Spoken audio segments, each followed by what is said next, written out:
Hoje nós estaremos lendo do 1 até o 10. Na verdade, a mensagem é do 1 até o 13, até o 14. Só que eu vou dividir essa mensagem em 2 dias, porque senão ela vai ficar muito longa. Então eu vou pregar hoje do 1 ao 10 e semana que vem eu vou pregar no domingo à noite também. Semana que vem eu vou dar aula de manhã, então eu vou pregar de noite. Vou pregar do 13, do 12, do 11 ao 14. E antes de nós começarmos a ler a palavra do Senhor, já quero apresentar o tema para você já ficar pensando, porque é uma pergunta que Deus faz para mim e faz para você nessa noite. Qual o tipo de culto que estamos prestando? Qual o tipo de culto que nós estamos prestando ao Senhor? Qual o tipo de culto que nós estamos entregando ao Senhor? E a palavra de Deus diz aqui em Oséias 8:1: emboca a trombeta, ele vem como uma águia contra a casa do Senhor, porque transgrediram minha aliança e se rebelaram contra a minha lei. A mim me invocam dizendo: nosso Deus, nós, Israel, te conhecemos. Israel rejeitou o bem, e por isso o inimigo o perseguirá. Eles estabeleceram reis, mas não da minha parte. Constituíram príncipes, mas eu não soube. Da sua prata e do seu ouro fizeram ídolos para si, para serem destruídos. O teu bezerro, ó Samaria, é rejeitado. A minha ira se acende contra eles. Até quando serão eles incapazes da inocência? Porque vem de Israel é obra de artífice. Aquilo que vem de Israel é obra de artífice, não é Deus. Mas em pedaços será desfeito o bezerro de Samaria. Porque semeiam ventos e cegarão tormentas. Não haverá seara, não haverá colheita. A erva não dará farinha.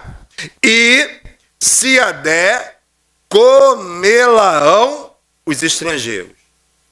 Israel foi devorado. Agora está entregue às nações como coisa que ninguém se agrada.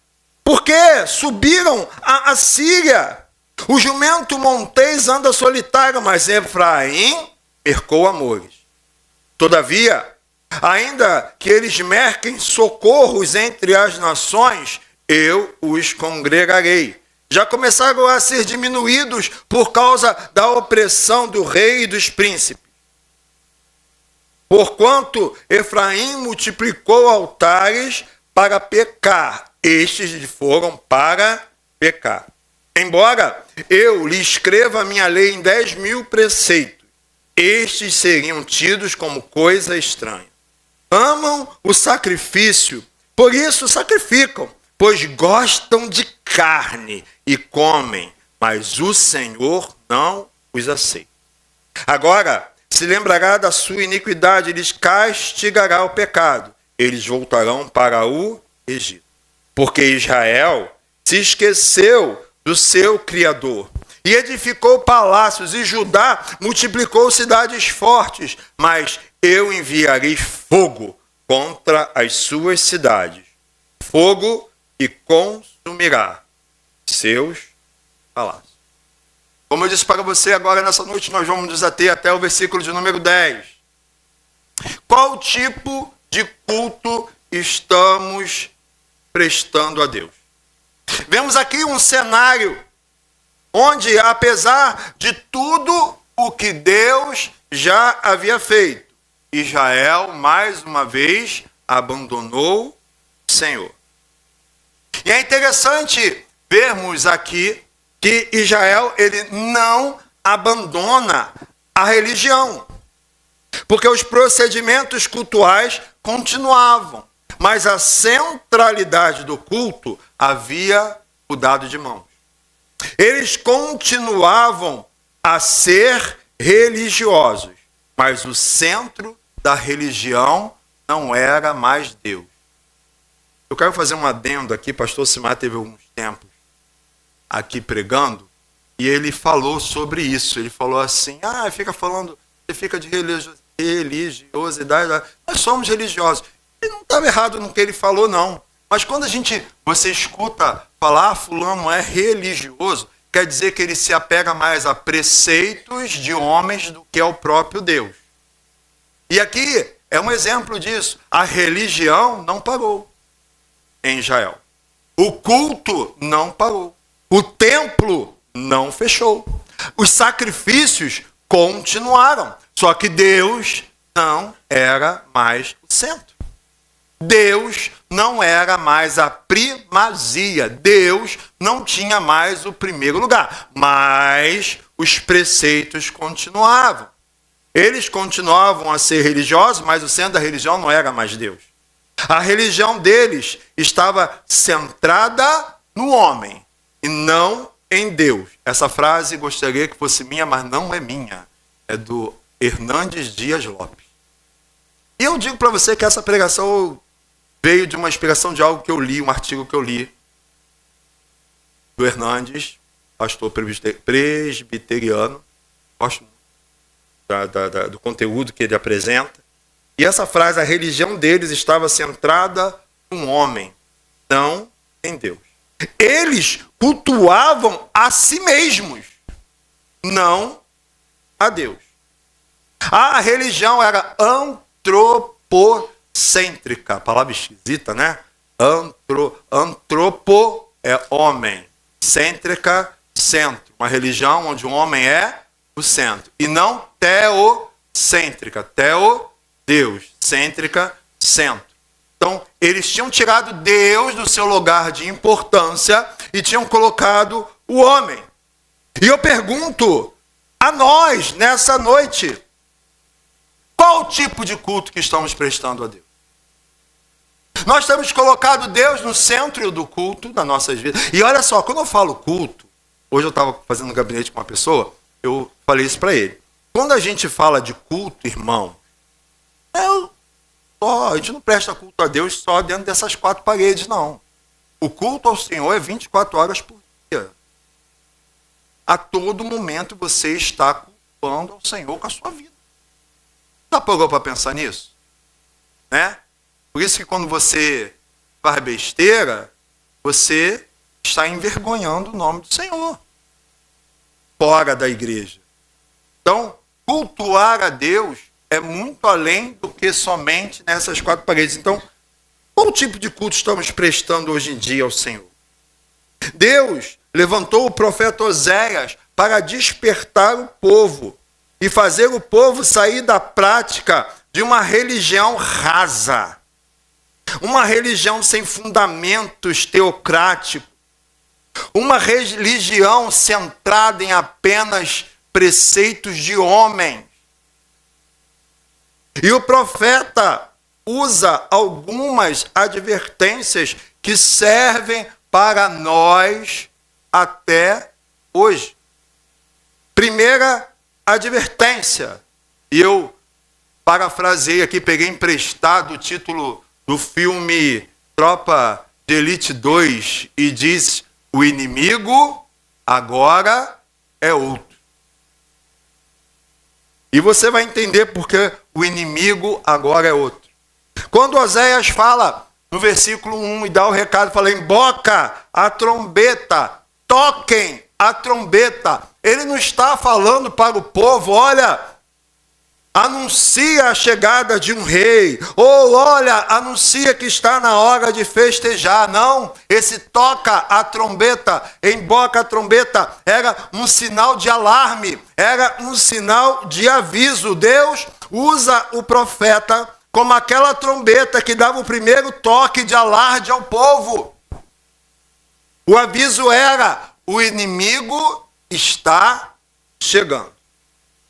E o inimigo aqui, Oséias fala que era a Assíria, que viria como águia, diz aí, ó, emboca a trombeta, ele vem como águia contra a casa do Senhor, e a casa do Senhor aqui não é o templo, são as pessoas. Ele viria não só em Judá, ele viria em todo Israel. Olha, a Assíria vem como uma águia. Você já viu a águia caçando? Rapaz, o negócio é? Ela fica ali, ela voa, ela vai, analisa. Quando ela desce, amigo, ela não vem de garrafa vazia, não. Ela vem catando tudo. Vai catando e vai catando. Então, ele fala, a Assíria virá como uma águia sobre todo o povo.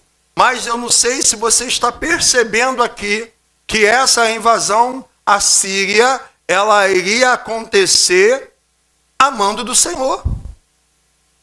O Senhor usaria a Assíria para corrigir Israel, assim como nós estamos lendo o livro de Abacuque, onde o Senhor está usando a Babilônia para corrigir a Israel. E aqui ele usa a Assíria para corrigir Israel. Por isso que o título é O Inimigo, agora é outro, porque na verdade o inimigo não era a Síria, o inimigo era o próprio Deus. Deus, ele tinha levantado do seu trono e dado um basta naquela situação de corrupção que existia em Israel naquela época. Deus disse, olha, Deus explica o porquê aí na segunda parte do versículo 1. Porque transgrediram a minha aliança e se rebelaram contra a minha. Por vocês terem transgredido a minha aliança, por vocês terem se rebelado contra mim, eu usarei do meu juízo contra vocês e enviarei a Assíria para invadir Israel. Ah, pastor, mas o senhor está falando do Antigo Testamento? A gente hoje vive a época da graça. Eu erro, é só pedir perdão. E Deus, ele lembra do sacrifício. Aí você lembra rapidinho que você estudou na escola bíblica, né? Aí Deus lembra do sacrifício de Jesus na cruz e olha para mim e não me vê Jesus morrendo e eu sou perdoado. Deus continua o mesmo, meu irmão. Tem uma expressão usada na língua inglesa, né? Tem uma palavra que é enough, que é chega, né? E os americanos, eles usam uma outra expressão usando enough is enough, que é basta, não dá mais.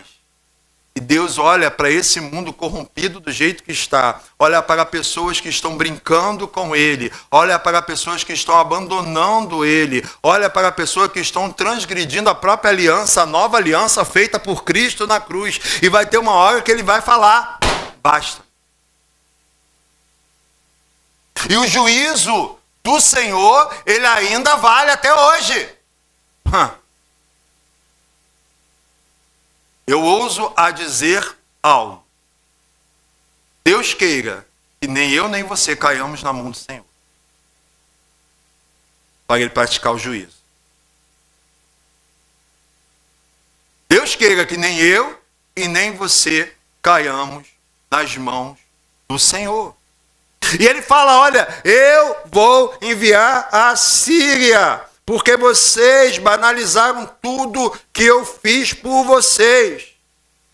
Quando centramos o culto em nós mesmos e deixamos Deus de lado, Ele decreta a sua sentença. Como assim, pastor? Quando centramos o culto em nós mesmos? Quando você vem, eu vou falar aqui do tempo que é mais fácil para você entender.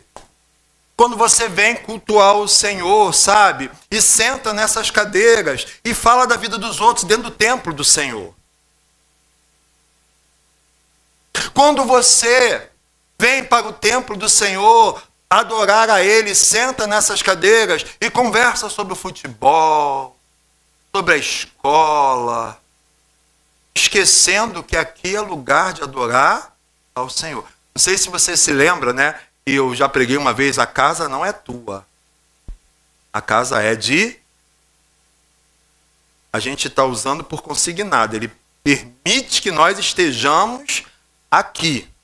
Como eu falo para meus filhos lá em casa. A casa, né, Glaucia? A casa não é de vocês. Eu permito que vocês usem. Mas no RGI está Evandro Alexandre de Moura e Glaucia Simões de Moura. Não é o nome de vocês, não. Então, quando eu venho à igreja e eu estou mais preocupado com a cor da cortina que vai estar enfeitando sei lá o quê. Quando eu venho para a igreja, eu estou mais preocupado se terá lugar para todo mundo ou não. Quando eu venho para a igreja, porque eu quero meu escondidinho do aniversário do pastor Hélio.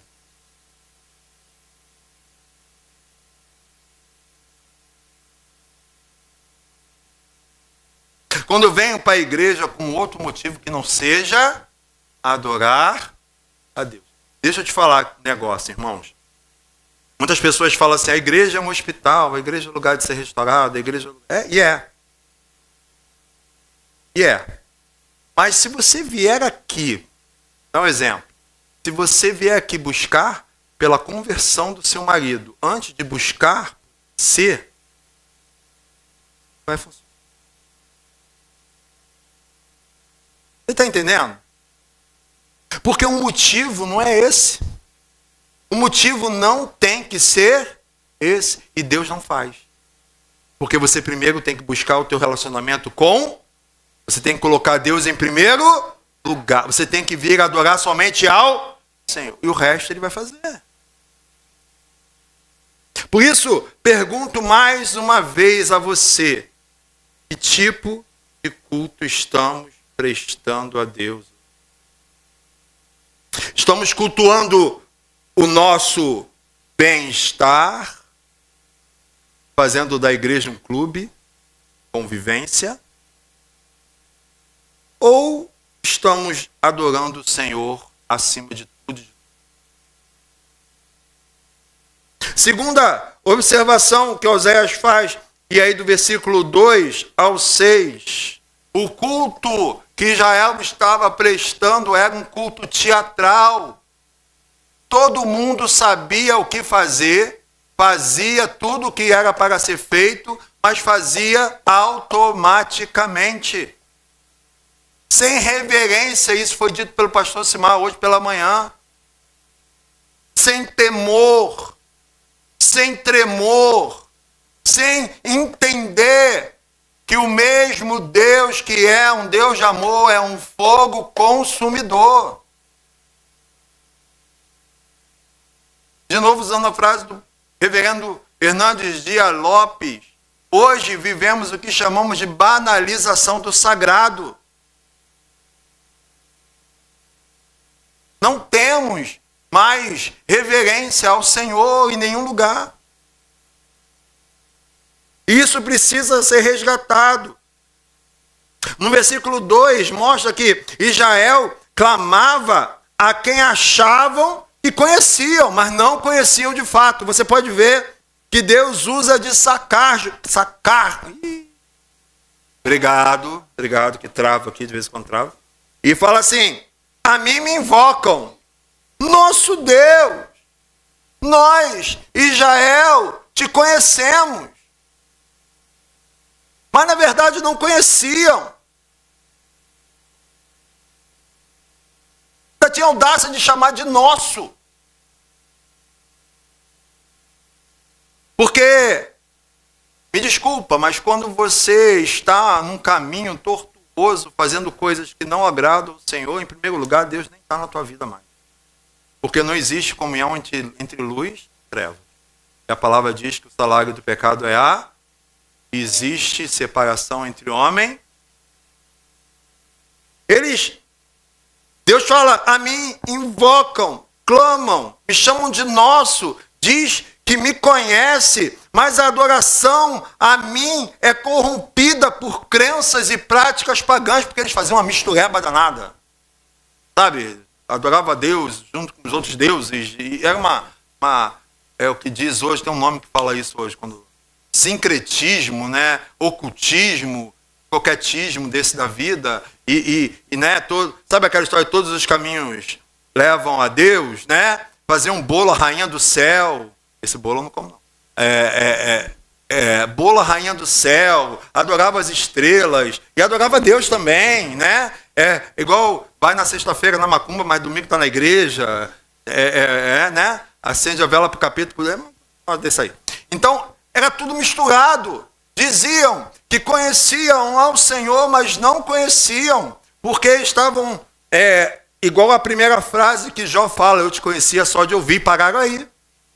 Eles conheciam Deus só de ouvir, porque a tradição se passava de boca a boca, eles sabiam tudo que Deus tinha feito, mas não queriam relacionamento completo com esse Deus. E eu me lembro do nosso querido irmão Henrique pregando aqui semana passada, para termos um relacionamento completo com Deus, temos que arrancar muita coisa dentro de nós e dói. Dói, sabe? Arrancar dói.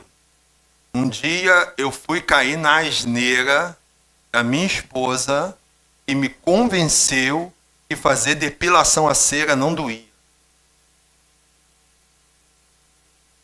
E ela falou assim, eu vou mostrar a você que não dói, levanta teu sovaco.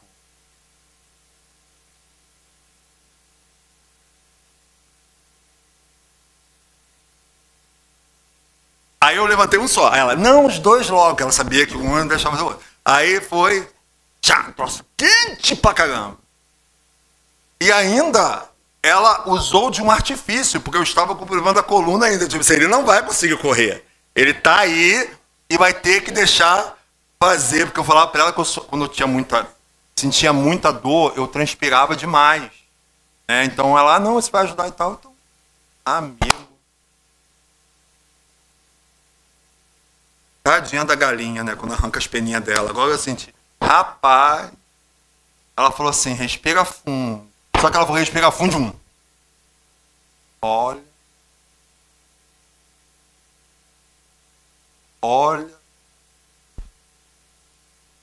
Imagina isso, uma pessoa que não podia se mexer. Misericórdia, Senhor, o que é isso? Tá com raiva de mim, não pode me bater, né? Aí ela agora tem que fazer o outro lado. Não vai fazer não. Mas tá cheio de cera, tem que arrancar. Aí eu arranco devagar. Devagar é pior.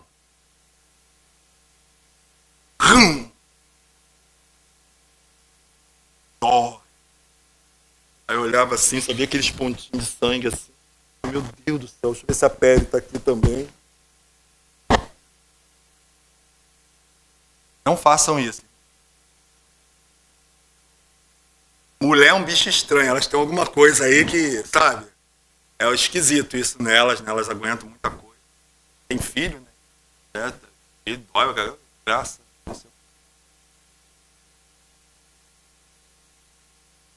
Dói. E arrancar aquilo que não é de Deus de dentro de nós também dói. Mas é necessário. Porque senão nós ficamos, né? É nada mais. Nada além. É o jogo. Só quero, tinha uma mocotó daqui a pouco. Já que a Sandra acertou no tal, nada mais.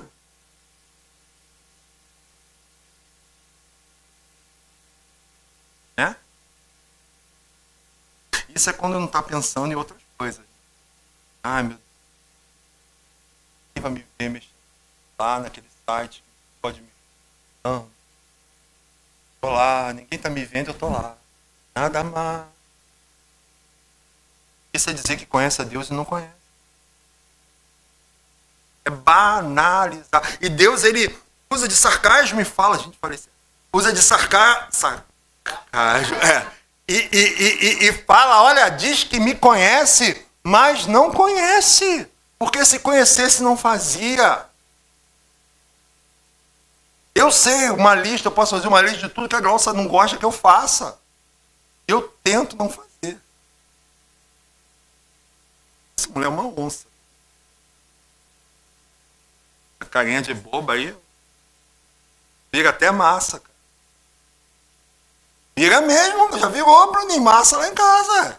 Já, é. Então, você não sabe que irrita Graciele, não sabe? Você não vai fazer. Né, Cristiano? Você não sabe que Jaqueline mais um minuto nascia homem. Você não sabe? Você não sabe que irrita, não é isso? Então, por que com Deus a gente sabe? Não estraga não, que tá novinho. Né, Gilberto? Se a gente sabe o que o nosso cônjuge, nossos amigos não gostam e não fazemos, por que a gente faz com Deus?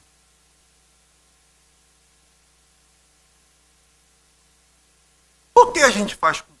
E Deus fala, olha, chega, já estou cheio de vocês. Vocês ousam dizer que me conhecem, mas tem apenas um mero conhecimento, não tinha intimidade. Hoje, meu Deus do céu, tem tanta gente cantando a música do Lázaro, né? Eu sou de Jesus.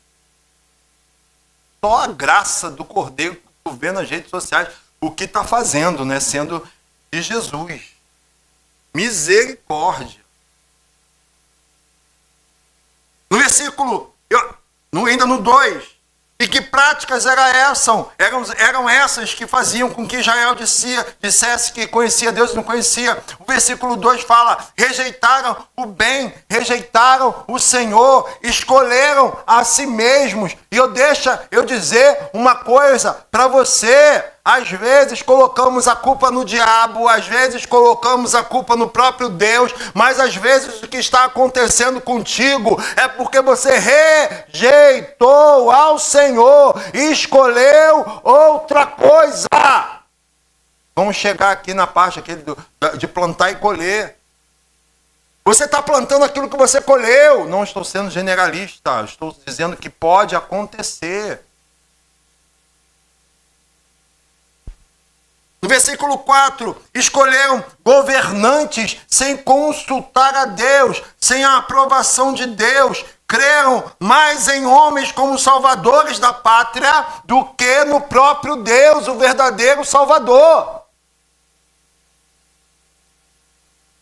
Aqui quem reinava era Jeroboão II.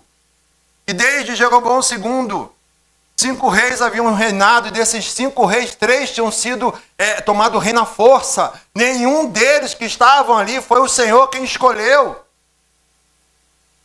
E a gente fica hoje trazendo para hoje em dia, dizendo que fulano vai dar jeito, que ciclano vai dar jeito. Meu amor, minha querida, meu bem. Meu bem, preste atenção numa coisa séria. Não sei se você está entendendo, ou Deus tem que desenhar. O negócio está ficando estreito, tá, né? A volta tá ficando difícil. Deixa eu te falar um negócio, vai ficar mais difícil ainda, tá? Não repreende a mim não, senão tu vai ter que jogar tua Bíblia fora. Porque vai ficar mais difícil ainda. O negócio está ficando estreito. Não vai ter homem que vai dar jeito, não. Quem dá jeito nessa nação e no mundo é o Senhor. Não coloque a tua segurança na mão de homens, e foi isso que Israel fez no versículo 5 e 6. Fizeram ídolos para si com prata e ouro. Oséia exemplifica esta conduta citando o bezerro de Samaria, estabelecido pelo pai de Jeroboão II, que foi Jeroboão I, e colocou um bezerro de ouro em Betel e um bezerro de ouro em Dan, em 2 cidades, e lá está registrado em 1 Reis 12, 28 a 33, depois de Jeroboão ter colocado os bezerros, ele vira para o povo, aqui Israel, eis os vossos deuses. Está dizendo assim, olha, não é o Senhor que é o teu Deus, não, são esses 2 bezerros de ouro que agora são os teus deuses. E para contradizer essa declaração de Jeroboão, o profeta Oséias diz aí, no versículo de número 6, vai lá comigo, porque vem de Israel, o que vem de Israel é obra de artífice, feito com as mãos, não é Deus. Não existe outro Deus senão o Senhor. Não existe outro Salvador senão o Senhor. E ele continua, mas em pedaços será desfeito o bezerro de Samaria. Oséias, Deus através de Oséias fala, olha, ele não é Deus, Deus sou eu vou quebrar ele em pedaços. E nós fazendo um paralelo com o que está escrito no livro de Salmo, que diz que aqueles que adoram os ídolos se tornam igual a eles. Quando Deus quebra o ídolo, aquele que o adora também vai ficar quebrado. Porque não vai até Deus. Idolatria, meu irmão, não é só adorar a imagem. Idolatria não é só adorar um ferro. Idolatria é colocar qualquer coisa no lugar de Deus. Viva a sua própria família. Pelo lugar do seu carro, game, seu celular. Cara, eu tô numa assim que agora eu perco o celular dentro de casa. Porque assim eu não quero. Você lembra que muito tempo atrás eu falei que eu olhei pra cara dele e falei, você não me manda? Eu tive uma DR com meu celular. Eu tive. Peguei e falei assim, olha, você não me manda. Você vai ficar aí. E tá tanto que ontem de noite eu fui dormir, gente, cadê meu celular? Eu procurando o celular, e ele tá me escutando, né? Liga, aí eu acordei a casa inteira para procurar o celular. Todo mundo procurando, e nada de celular, e nada de celular, e nada de celular, até que a minha esposa, sacrossanta, levanta e diz, o som está vindo da cozinha. Todos vão para a cozinha, mas cadê o celular? Ela, levando, lá dentro da geladeira.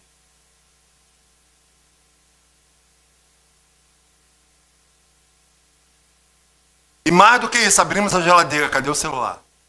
Escuta o barulho do celular, mas não vê o celular. Eu coloquei o celular por debaixo da gaveta dos legumes. Não sei como eu fiz. Não sei, mas ele estava lá. Está funcionando ainda. Mas pelas minhas contas, ficou mais de 6 horas na geladeira. Ele estava com a cabeça quente. Foi refrescar a memória.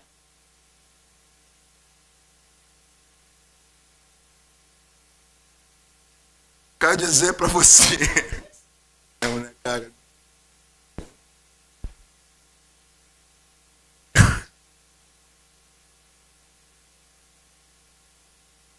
Para você ver, por mais de 6 horas não ficou? Porque eu fiquei lá conversando contigo de tarde, tempão, depois eu fui ver televisão, fui estudar, pedi a pregação, e ele tá lá na geladeira. Eu fui dormir já 11 e pouca da noite, aí que eu achei mais de 6 horas. Desde depois do almoço, acho que eu fui mexer com as coisas da igreja dentro da geladeira e botei lá também. Isso quer dizer, eu não preciso do celular. Ele não me fez falta. Eu tinha coisas a fazer mais importantes. Por que a gente não prioriza o nosso tempo para fazer as coisas?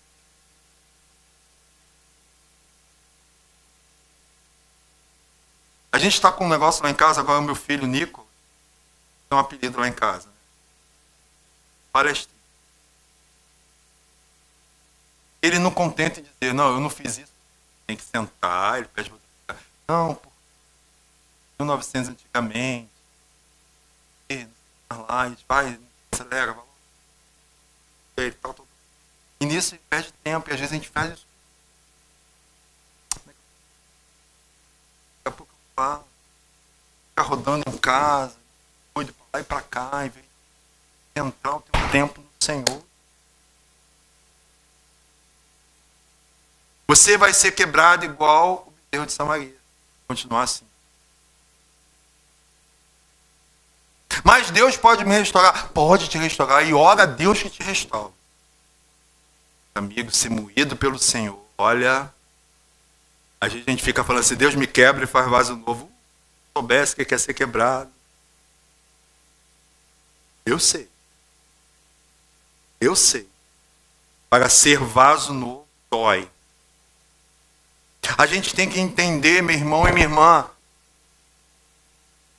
que podemos dizer que conhecemos a Deus, Mas a nossa vida pode estar impregnada de falsos deuses e falsos salvadores.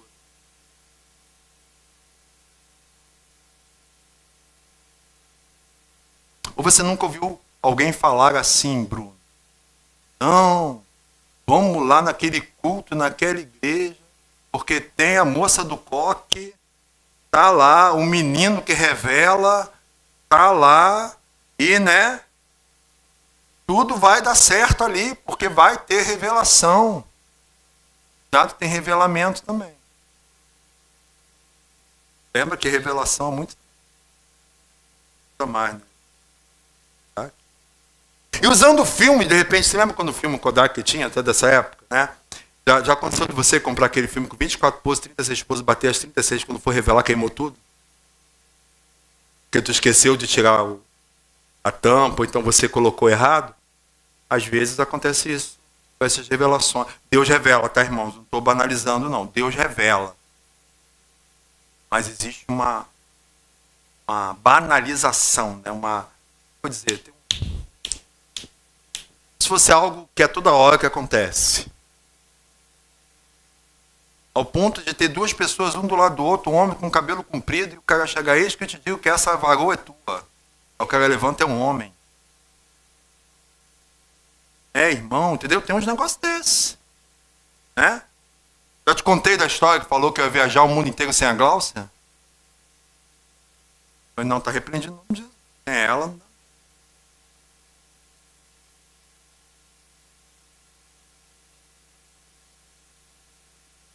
Tem que ter cuidado.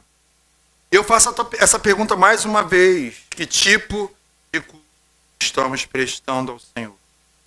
Terceira advertência, está no versículo 7 a 8. Cuidado com o que você está plantando. A palavra de Deus diz aqui no versículo 7, porque semeiam ventos e cegarão tormentas, tempestade, porque plantam ventos em algumas versão e colherão tempestade. Aquilo que você vai plantar, você vai colher. Se você trata as pessoas com ignorância, vai chegar um dia que alguém vai te tratar com mais ignorância ainda. Se você age com intriga, você vai estar metido em algum dia, alguma intriga, onde você vai se machucar. Porque aquilo que você planta, você vai... A palavra de Deus está dizendo, não sou eu. Cuidado com o que vocês estão plantando, porque será isso que você irá colher. Não adianta você plantar jiló e achar que vai colher morango, não vai. Oséias utiliza essa afirmação baseado no que está escrito em Provérbios 11, 18. Você pode ir lá abrir sua Bíblia em Provérbios 11, 18.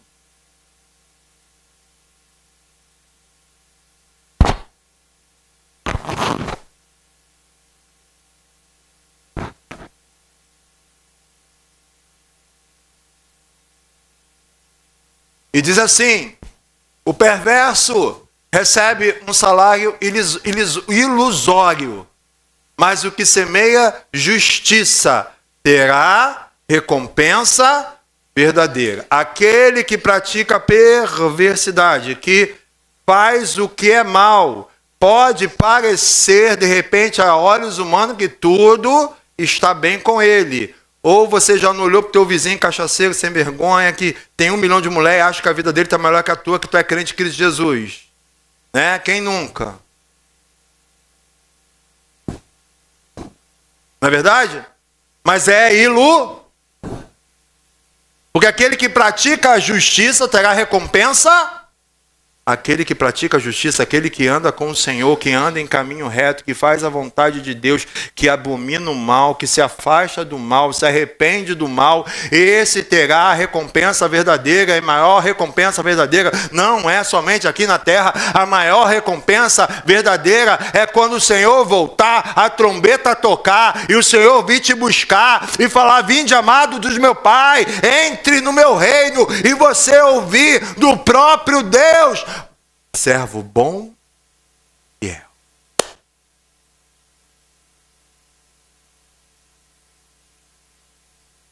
Porque, como disse o pastor Ismael de manhã, fica nessa história de deixa a vida me levar, vida leva eu, vai levar para o inferno.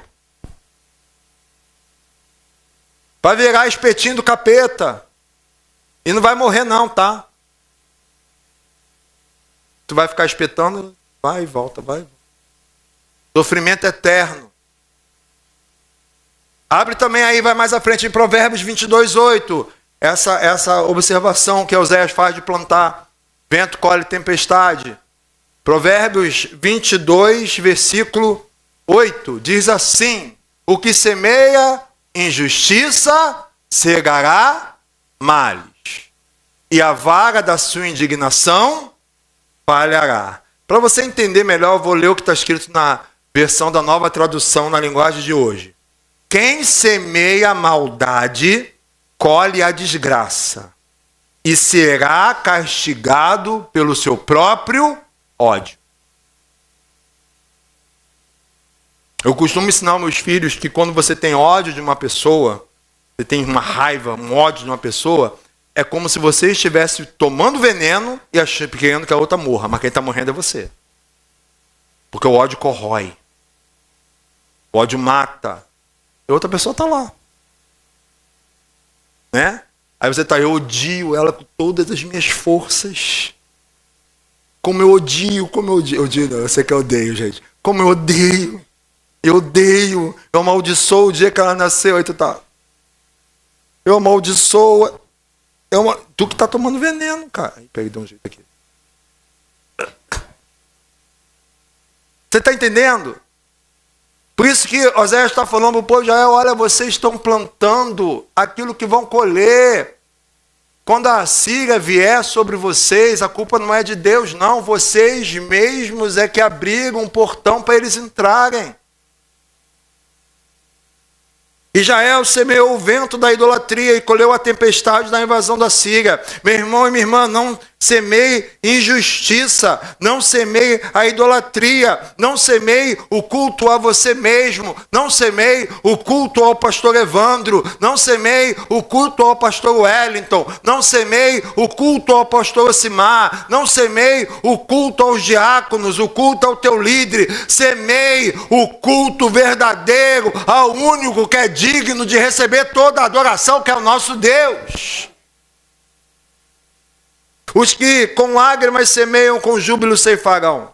Quem sai andando e chorando enquanto semeia, voltará com júbilo, trazendo seus feixes. Salmo 126, 5-6. Mesmo quando o semear é acompanhado por aflições, porque nós crentes passamos por aflições, mesmo quando o nosso semear é baseado em algumas tristezas, mesmo quando o nosso semear tem algumas incertezas do futuro, aqueles que não desistem de semear o bem diante de toda a adversidade, farão uma colheita alegre, porque o Senhor te abençoará.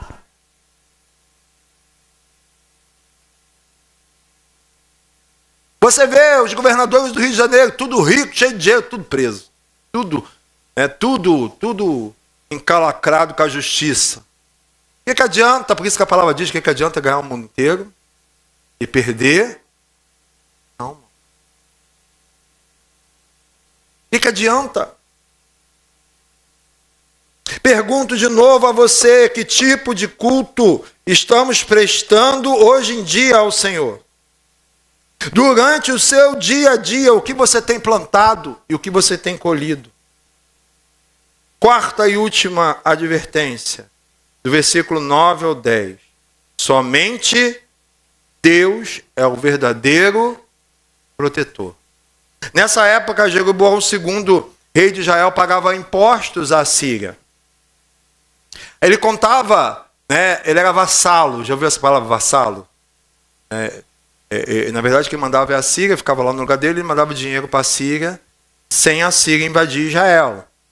Então, ele contava que pagando esse tributo não seria invadido, e caso alguma outra nação invadisse Israel, a Síria o ajudaria.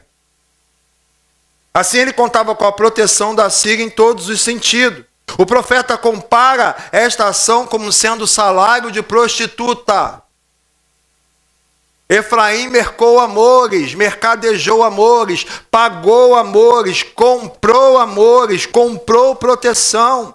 Israel havia se prostituído a outras nações, pedindo proteção a outras nações, buscando ajuda e socorro com outras nações. Israel havia se vendido, Israel havia comprado seus protetores, quando bastava restaurar Deus como centro do seu culto, para que este voltasse a ser o seu protetor. Essa atitude de Israel não comprou a segurança do reino, porque a história diz que Deus realmente usou a Síria para invadir Israel 40 anos depois dessa profecia. Isso aconteceu em 722 a.C. A Síria invadiu Israel. Então nem sempre que Deus diz hoje vai se cumprir amanhã, não. Espera que Deus não esqueceu não, tá? A poupança de Deus é grande. Faça mais uma vez essa indagação. Que tipo de culto estamos prestando hoje em dia? Você tem mercadejado amor? Você tem comprado amores, comprado protetores? Você tem afastado de você o verdadeiro protetor, que é o Senhor? Ou você tem colocado toda a tua segurança e proteção na mão de um sistema político falido? Na mão de um governo, e não é só esse governo, não, esse desgoverno que está por aí, não. Qualquer outro que assumir não vai fazer muita coisa, não, porque o negócio, a árvore já está podre. A árvore já está podre. Pode entrar com a melhor, boa intenção, mas vai ter que se corromper para continuar ali. Você tem acreditado na força do teu braço? Você tem acreditado nas forças de segurança?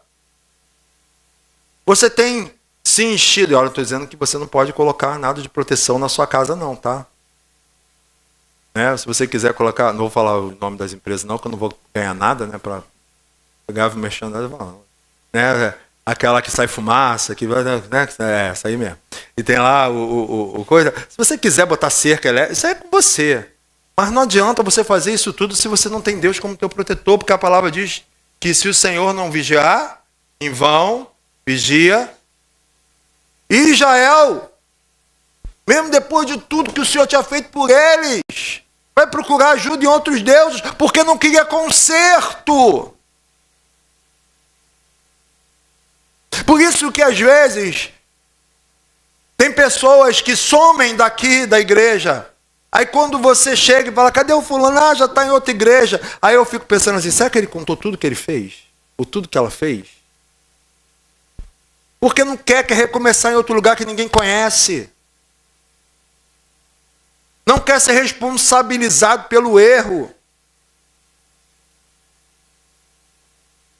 Porque, irmão, irmã, você não vai ser julgado pelo teu erro, não. Você vai ser ajudado e tratado aqui nesse lugar. Mas como eu digo, se você errar, vai ter consequências. E ponto. E você não vai ser execrado nem excluído por causa disso, não. Mas você vai ter que aguentar as consequências, porque, como o próprio profeta falou, aquele que planta vento, colhe. Então você vai ter que ter a tua colheita do que tu plantou, amigo. Deus não é Zé Mané, não.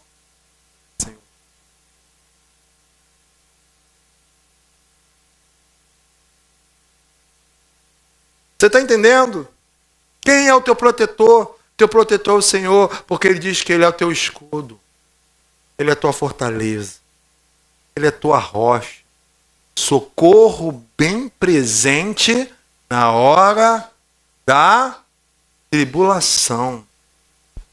Na noite mais escura, no momento mais difícil, é Ele que está do teu lado. Porque basta apenas clamar e Ele vem. Na verdade, Ele não sai dali, né? Ele está contigo. Em quem você tem colocado? Não, porque eu sou... O Paulo é multi-instrumentista. Não, porque eu sou bom. Ele não fala isso não, tá? Só exemplo, tá, Paulo? Eu sou bom, eu sou o cara, eu toco, destoco. E toco de novo. E retoco. Né? Aí Deus tá querendo parecer mais que ele. Aí Deus vai murchando. Murchando. Vai murchando. Aí a pessoa fica assim, pastor, tô precisando. Por que será? Porque o culto não é Deus no centro. Tem gente que tem síndrome do altar. Conhece a síndrome do altar? Conhece? Conhece a síndrome do altar, não?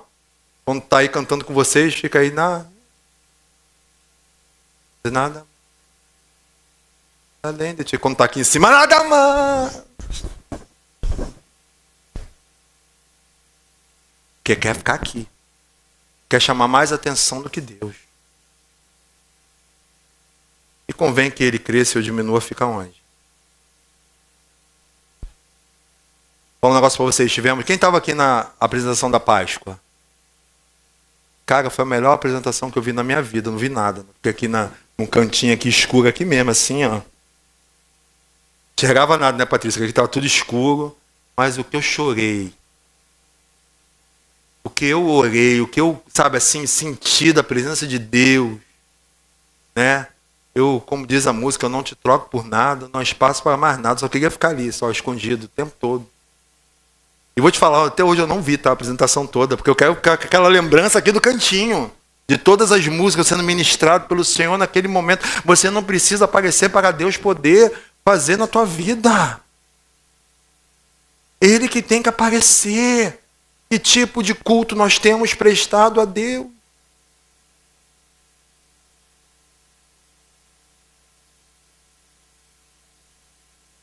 É o culto que Ivete Sangalo? É o culto Ivete Sangalo, alegria, alegria. Eu fico ali, pula lá, mas dentro de você não está em nada. Né? Que tipo de culto nós temos prestado a Deus?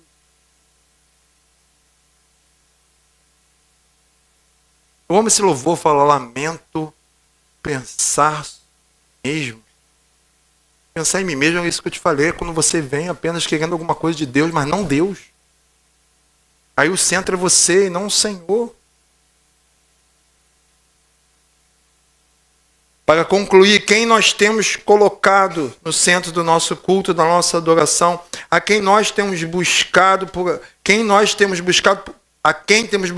ajuda. Como crente em Cristo Jesus, o que nós temos plantado, qual o tipo de culto que estamos prestando ao Senhor? Qual o tipo de culto que você está prestando agora, sentado aí nessa cadeira, hoje, ao Senhor? O que você está plantando? O que você está buscando?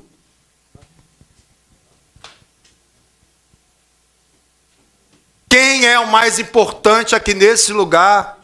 É o ar-condicionado ou é o Senhor na tua vida?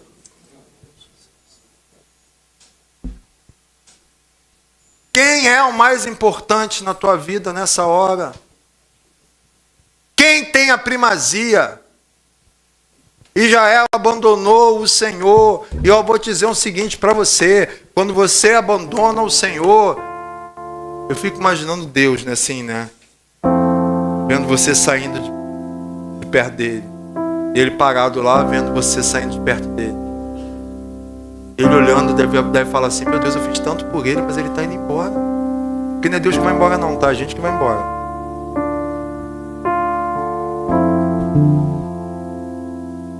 Aí sabe, que chega um ponto que ele não tem mais o que fazer, porque não tem mais como te proteger, você está indo para outro lugar. Lugar onde ele não entra. Que tipo de culto você tem prestado ao Senhor? Vamos ficar de pé nessa noite. Senhor Deus, obrigado, Senhor, pela tua palavra, obrigado por esse culto, obrigado pela tua presença, obrigado pelos meus irmãos, obrigado pela Daniela que está aqui pela primeira vez, Senhor. Abençoa essa vida, guarda essa vida, Senhor. Guarda essas vidas em nome de Jesus. Pai, nos dá uma semana abençoada. tendo o Senhor como centro das nossas vidas. Sim, ó Pai, porque quem dá o emprego é o Senhor, quem nos deu a família foi o Senhor, quem nos deu essa igreja foi o Senhor. Então o Senhor é o centro, é a mola mestra de toda a nossa vida. Então que o Senhor esteja no centro das nossas vidas, não somente essa semana, mas enquanto existir fôlego de vida em nós. Porque quando o fôlego de vida acabar, Senhor, aí já está completo, porque eu vou te ver face a face. Mas enquanto isso, que nós tenhamos esse sentimento de só querer a Ti, nada mais. Porque é o Senhor quem completa a nossa vida, Senhor. Nós oramos a Ti em nome de Jesus, e que a graça do nosso Senhor e Salvador Jesus Cristo, o amor de Deus Pai, a comunhão, as doces consolações do Espírito Santo de Deus esteja comigo, esteja contigo, esteja com todo o povo do Senhor, agora e sempre. Ide em paz e até nos vermos de novo.